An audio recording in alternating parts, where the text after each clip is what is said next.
everyone, Jolene here from Bookworm Adventure Girl. Welcome back, and if you are new, thanks so much for checking out my channel. Please hit subscribe and stick around. It has been longer than usual since I posted my last video because I was spending time in the mountains for work, which isn't too shabby at all. I was able to go on a couple of hikes and just enjoy nature and meet some people. So now I'm back home and I hope to get videos out as usual, starting with this one. Today I am going to talk about the finalists from the Governor General's Literary Awards. I know that this is not an award many other booktubers really talk about. In fact, I was thinking I don't really know if I've ever seen anyone else talk about the Governor General's Awards. I could be wrong, but as you know, I like to highlight Canadian literature, and the Governor General's Literary Awards were founded in 1936. And like the Giller Prize that I follow, the Governor General's Awards are, I would say, some of Canada's most prestigious prizes. The total annual prize value is $450,000, which has been funded through the Canada Council for the Arts since 1959. And each writer, translator, or illustrator whose book wins in their particular category receives $25,000. Publishers receive $3,000 and finalists receive $1,000 each. So books that are published between August 1st of 2021 to July 31st of this year are eligible for this year's prize. And there are a total of 14 categories, 7 each in English and 7 in French. So there's fiction, nonfiction, poetry, drama, young people's literature in text, and young people's literature illustrated, and then translations. So I'm going to focus on the English books, and I will include 5 categories. I'm going to go through the finalists in fiction, poetry, nonfiction, and translation from English to French, and then translation from French to English. So I will leave a link below to the website for the award so that you can go and check that out if you want to learn more about the categories that I'm not talking about, and if you want to see some past winners as well. I will also put timestamps below so that you can move around to the categories that you're most interested in. So I'm going to begin with fiction. So first up is a book that I've talked about before, All the Quiet Places, by Brian Thomas Isaac, and this is published by Brindle and Glass, Touchwood Editions. This has been a very popular book this year. It was longlisted for both Canada Reads and the Giller. It's one that I do want to read and will hopefully get to it soon, maybe even by the end of the year. This is a coming-of-age novel that takes place in 1956, and it's about Eddie Toma, who lives on the reserve. But as he grows up, he has to balance his life between the white world and the life he grew up in. Next is another book on my radar, and that is Finding Edward by Sheila Murray. This is published by Cormorant Books, and I thought this might be longlisted for the Giller, and it wasn't. The story sounds compelling. The protagonist, Cyril Roundtree, migrates to Canada from Jamaica, and then a panhandler in Toronto leads him to a suitcase with letters and photos dating back to the 1920s. The contents of the suitcase tell the story of a mother and her son named Edward, and this is something that Cyril can relate to, and he feels drawn to find out more about Edward. Another book on my radar is Probably Ruby by Lisa Bird Wilson. This is published by Doubleday Canada and Penguin Random House Canada. This is a debut novel about a Métis woman, Ruby, who tries to learn about her past and Indigenous roots. And this is a topic that is all too relevant here in Canada, and another book that I really want to read for sure. Pure Color by Sheila Heti is another novel that I have talked about recently. This is published by Penguin Random House Canada. It was longlisted for the Giller Prize this year, and I'm not sure how to even talk about this book. Like, even the blurb for it is a bit bizarre. It seems to me to be very philosophical, which I do like, so I may have to just try it out just to see what it's all about. The final book in the fiction category is one I haven't heard of, but now I really want to read it. It's The Most Precious Substance on Earth by Shashi, Bhat. And this is published by McClelland and Stewart, Penguin Random House, Canada. This story follows 14-year-old Nina from her high school days until she goes back to the school as a teacher, and we see how her traumatic experiences have altered her life. It is likened to Mona Awad's 13 Ways of Looking at a Fat Girl. So this one definitely has my attention. Even without reading any of these, I think that this is a good lineup, and it's nice to see some of the books that, haven't made it to some of the other short lists of other prizes. It's nice to see that they're getting some attention. For these next categories, I am going out of my comfort zone because I am just learning about many of these books and authors. And this is another reason why I like following these prizes, because even though I do read a lot of Can Lit, I still get introduced to so many new authors. So the next category is poetry, and first up is Dream of No One But Myself by David Bradford, and this is published by Brick Books. So this is a debut collection which is described as a hybrid. The poems take many different forms with various elements, and they are about trauma and family. H of H Playbook by Carson is published by New Directions Publishing. So through poetry and drawings, Carson takes on the Greek myth of Heracles, and it tells a story of war, peace, murder, and redemption. Next is Horrible Dance by Avery Lake, also published by Brick Books. This is another debut collection, and the poems in this deal with gender-based violence. Shadow Blight by Annick MacAskill.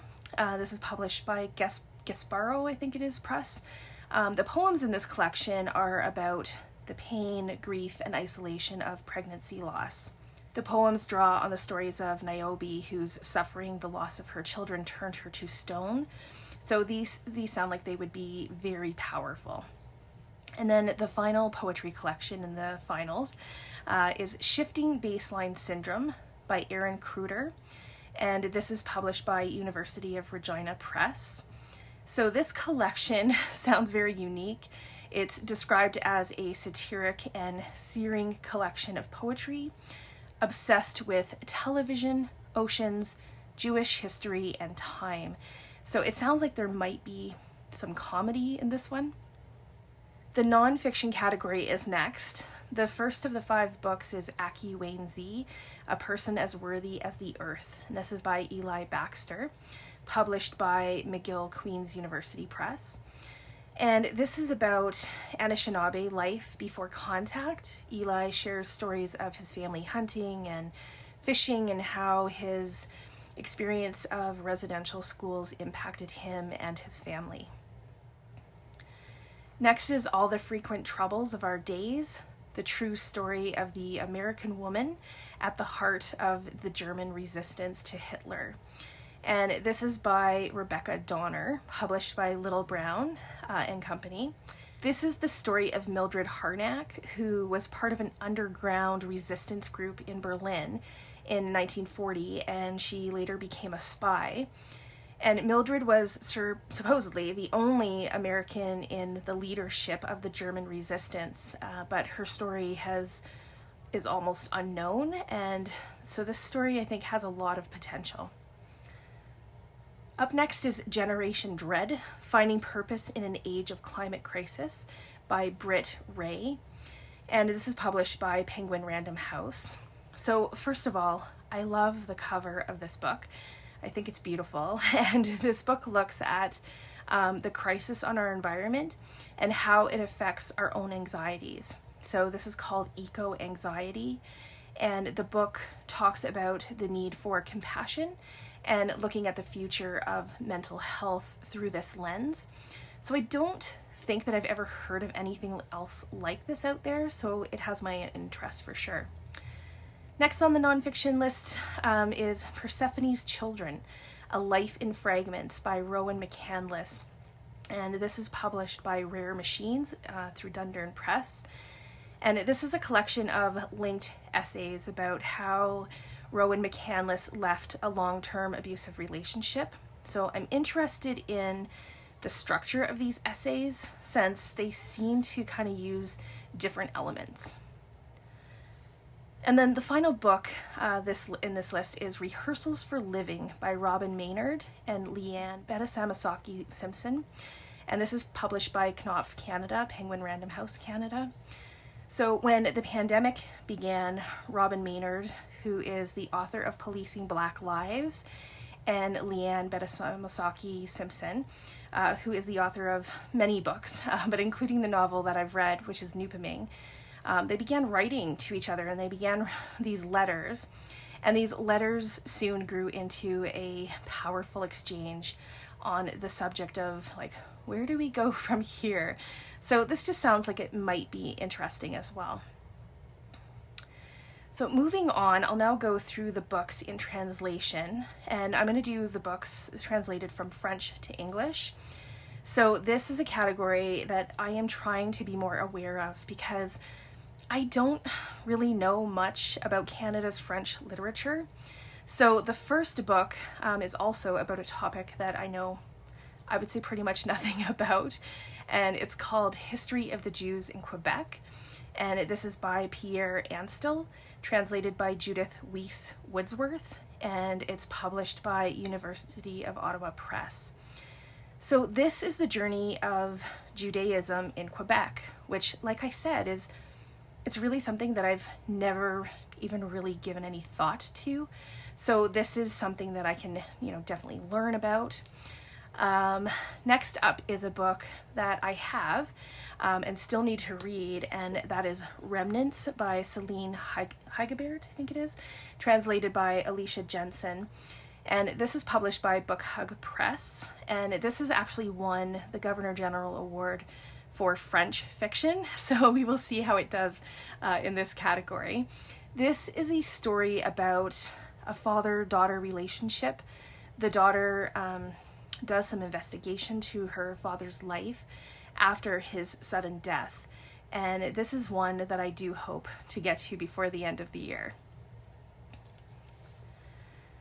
They Called Us Savages, a hereditary chief's quest for truth and harmony, and this is by Dominique Rankin and Marie-José Tardif, and it's translated by Ben Vrignon, and it's published by Vitacom Publications.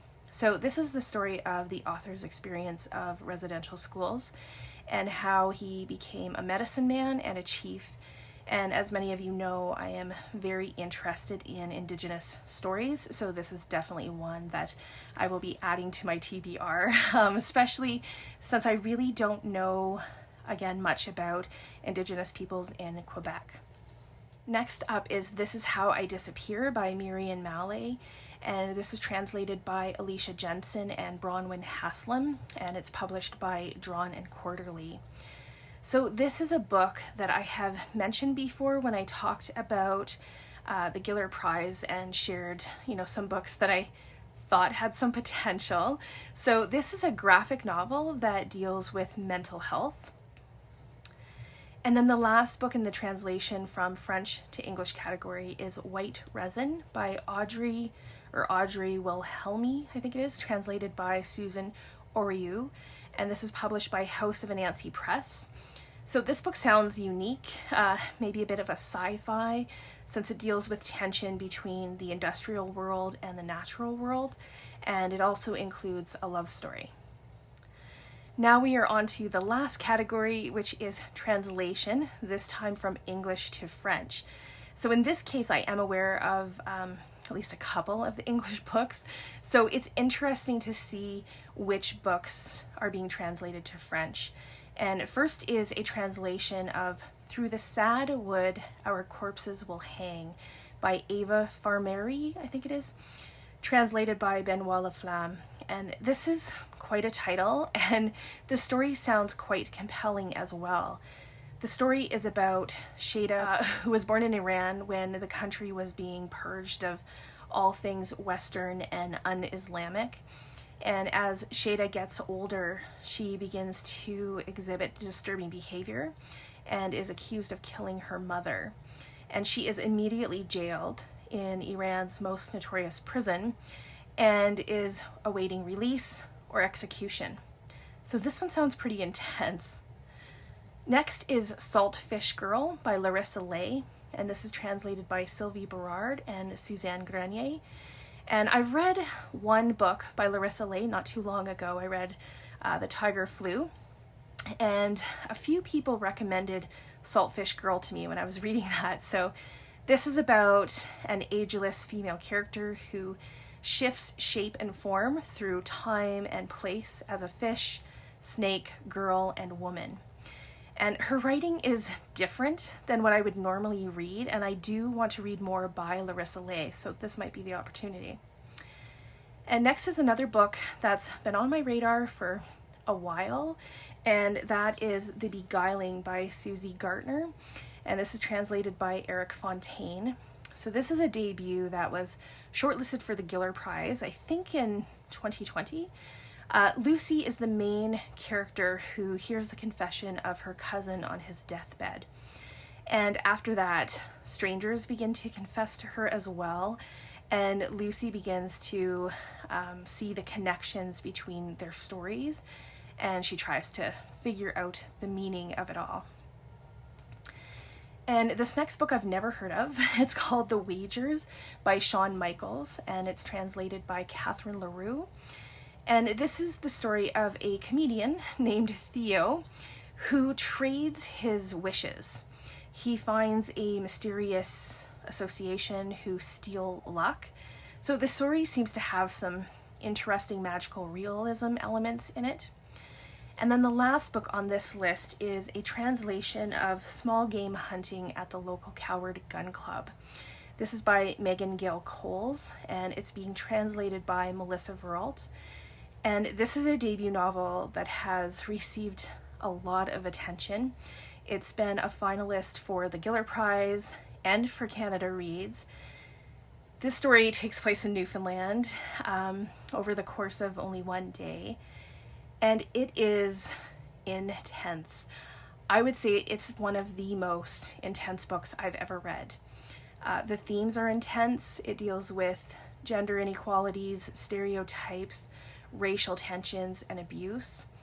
So this book is not for the faint of heart, but I thought that the writing in this was incredible. The book packs a punch for sure. And the ending, it seems that there are two camps, either people who know exactly what happened at the end and people who are still, trying to figure it out. So these are the 5 categories that I am following for the Governor General's awards. I'm not, in this case, trying to read all of them or anything like that. I just kind of want to follow it to see what's going on with CanLit. Perhaps I will read the winners once they are announced, and that announcement is on November 16th. So if I haven't already read them, I'll maybe pick them up after that. And I'll keep you all posted as well so that you know which CanLit books are worth picking up according to this award anyway. So please let me know if you have read any of these books, especially if it's any that I haven't really known any about before. Are you interested in any of these? Have you followed the Governor General's Award?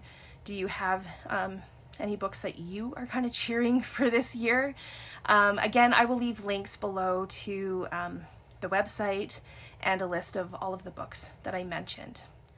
I look forward to chatting with you in the comments. Thanks again for watching. I hope you enjoy the rest of your day, and don't forget to make every day an adventure.